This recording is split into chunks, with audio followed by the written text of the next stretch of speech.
അടുത്ത ഒരു type of active ട്രാൻസ്ഡ്യൂസറാണ് LVDT എന്ന് പറയുന്നത്. LVDTയുടെ full form linear variable differential transformer എന്നാണ്.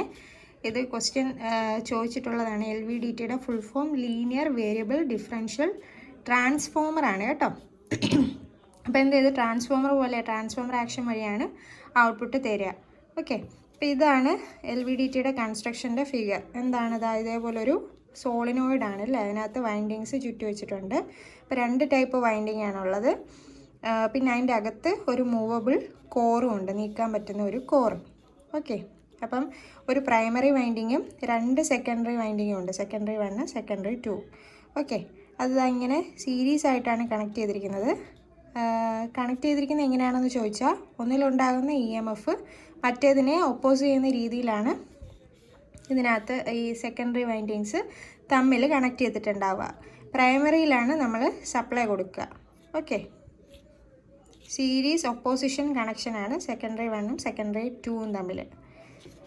ഇനി ഇതിൻ്റെ വർക്കിംഗ് പറയുമ്പം ഇതുപോലെ ഒരു ഫിഗർ നമ്മൾ വരയ്ക്കുക. എന്നിട്ട് ഇതിനകത്ത് നമ്മളിപ്പോൾ വരച്ച കാര്യങ്ങളൊക്കെ തന്നെയാണ്. ഇതൊരു പ്രൈമറി കോയിൽ, ഇത് സെക്കൻഡറി 1 സെക്കൻഡറി 2. ഓക്കെ, അപ്പോൾ ഇതിനകത്ത് ട്രാൻസ്ഫോമർ ആക്ഷൻ ആണെന്ന് നേരത്തെ പറഞ്ഞല്ലോ. അപ്പോൾ മ്യൂച്വൽ ഇൻഡക്ഷൻ വഴിയാണ് ഇത് വർക്ക് ചെയ്യുന്നത്. ഓക്കെ, അപ്പം ഈ കോറ് മൂവ് ചെയ്യുന്ന അനുസരിച്ച് ഇതിനകത്ത് EMF ഉണ്ടാകും. അപ്പോൾ ഈ കോറ് 3 കേസാണ് മെയിനായിട്ട് പറയുന്നത്. ഫസ്റ്റ് കേസ് എന്ന് പറയുന്നത് കോറ് മൂവ് ചെയ്യാത്തപ്പോൾ ഉള്ളത്, സെക്കൻഡ് കേസ് കോറ് മുകളിലോട്ട് പോകുമ്പോഴും, തേർഡ് കേസ് കോറ് താഴോട്ട് പോകുമ്പോഴുള്ള കേസസ് ആണ്. ഓക്കെ, അപ്പോൾ ഇതിൻ്റെ ഔട്ട്പുട്ട് എങ്ങനെയാണ് വരുന്നതെന്ന് വെച്ച് കഴിഞ്ഞാൽ, നമ്മൾ ഇവിടെ ഒരു ഇൻപുട്ട് കൊടുക്കുകയാണ്, ഒരു വോൾട്ടേജ് അപ്ലൈ ചെയ്യുകയാണെങ്കിൽ നമുക്കറിയാം മ്യൂച്വൽ ഇൻഡക്ഷൻ വഴി ഇതിനകത്ത് എന്ത് ചെയ്യും, വോൾട്ടേജ് ഉണ്ടാവും, EMF ഇൻഡ്യൂസ് ചെയ്യും അല്ലേ.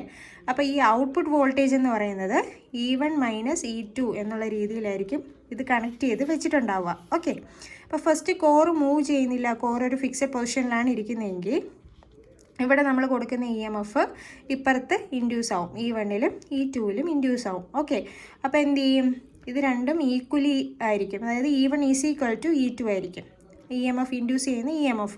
അപ്പോൾ ഔട്ട്പുട്ട് വോൾട്ടേജ് എന്താണ്, ഔട്ട്പുട്ട് E എന്ന് പറയുന്നത് 0 ആയിരിക്കും. ഓക്കെ, ഇനി കോറ് മുകളിലോട്ടാണ് മൂവ് ചെയ്യുന്നതെങ്കിലോ, കോറ് അപ്വേർഡായിട്ട് മൂവ് ചെയ്യുമ്പം ഇവിടുത്തെ വോൾട്ടേജ് E1ലെ വോൾട്ടേജ് കൂടുതലായിരിക്കും, കോറ് മുകളിലോട്ടാണ് ഇരിക്കുന്നതെങ്കിൽ അല്ലേ. അപ്പോൾ ഈ ഔട്ട് എന്ന് പറയുന്നത് നമുക്ക് E1 ആയിരിക്കും കൂടുതൽ, E2 കുറവായിരിക്കും. അപ്പോൾ പോസിറ്റീവ് ആയിരിക്കും ഔട്ട്പുട്ട് വോൾട്ടേജ് എന്ന് പറയുന്നത്. ഇനി കോറ് താഴോട്ടാണ് മൂവ് ചെയ്യുന്നതെങ്കിലോ, ഇവിടെ E2 ആയിരിക്കും കൂടുതൽ E1നേക്കാൾ അല്ലേ. അപ്പോൾ E1 - E2 ആണ് നമുക്ക് ചെയ്യേണ്ടത്. E2ൻ്റെ വാല്യൂ ആയിരിക്കും കൂടുതൽ. അപ്പോൾ ഔട്ട്പുട്ട് EMF എന്ന് പറയുന്നത് നെഗറ്റീവായിട്ടായിരിക്കും വരുന്നത്. ആ കേസസ് ആണ് ഇനി പറയുന്നത്. അതാണ് ഓപ്പറേഷനകത്ത് വരുന്നത് കേട്ടോ. അപ്പോൾ കേസ് 1ൽ when the core is null position, അതായത് ഡിസ്പ്ലേസ്മെൻ്റ് ഒന്നും ഉണ്ടാകുന്നില്ല. ഇപ്പോൾ ഇവിടെ എന്താണ് എനർജി ട്രാൻസ്ഫർ ചെയ്യുകയാണല്ലേ. അപ്പോൾ ഇവിടെ എന്താ, ഈ കോറിൻ്റെ മൂവ്മെൻ്റ് ആണ് നമ്മുടെ ആ ഇൻപുട്ട് എന്ന് പറയുന്നത്.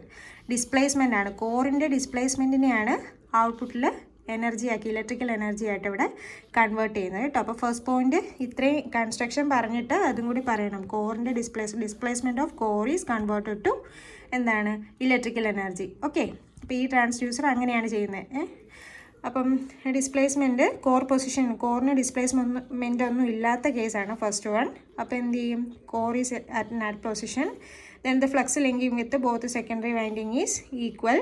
So the induced EMF is equal in both the windings. So for no displacement, the value of output is 0. കാരണം എന്താ, E1 E2 സെയിം ആയതുകൊണ്ട്. കേസ് 2ൽ when the core is moved to upward position, core മുകളിലോട്ട് പോവുകയാണ്, മുകളിലോട്ട് പോകുന്ന സമയത്ത് E1 is greater than E2. E1 എന്ന് പറയുന്നത് E2നേക്കാളും കൂടുതലായിരിക്കും അല്ലേ. Due to this E1 will be more than as that of E2. അതുകൊണ്ട് തന്നെ ഔട്ട്പുട്ട് വോൾട്ടേജ് ഈ ഔട്ട് ഈസ് പോസിറ്റീവ്. ഇനി കേസ് 3ൽ എന്താണ്, core is moved to downward, core താഴോട്ട് മൂവ് ചെയ്യണം. അപ്പോൾ E2 is greater than E1, therefore ഈ out will be negative. Okay, core is move downward of the null position. In this case എന്തായിരിക്കും, E2 will be, in this case magnitude of E2 will be more than E1. Due to this output, ഈ output എന്ന് പറയുന്നത് negative ആയിരിക്കും. By noting the output voltage increasing or decreasing, the direction of motion can be determined. Direction of motion മനസ്സിലാക്കാൻ വേണ്ടിയിട്ടാണ് LVDT നമ്മൾ ഉപയോഗിക്കാറ് കേട്ടോ. അപ്പോൾ അത് output voltage of LVDT is linear function of core displacement. Core എങ്ങനെയാണ് displace ചെയ്യുന്നത്, move ചെയ്യുന്നതിനനുസരിച്ചാണ് നമുക്ക് ഔട്ട്പുട്ട് കിട്ടുക. ഓക്കെ, അത്രയേ ഉള്ളൂ LVDT.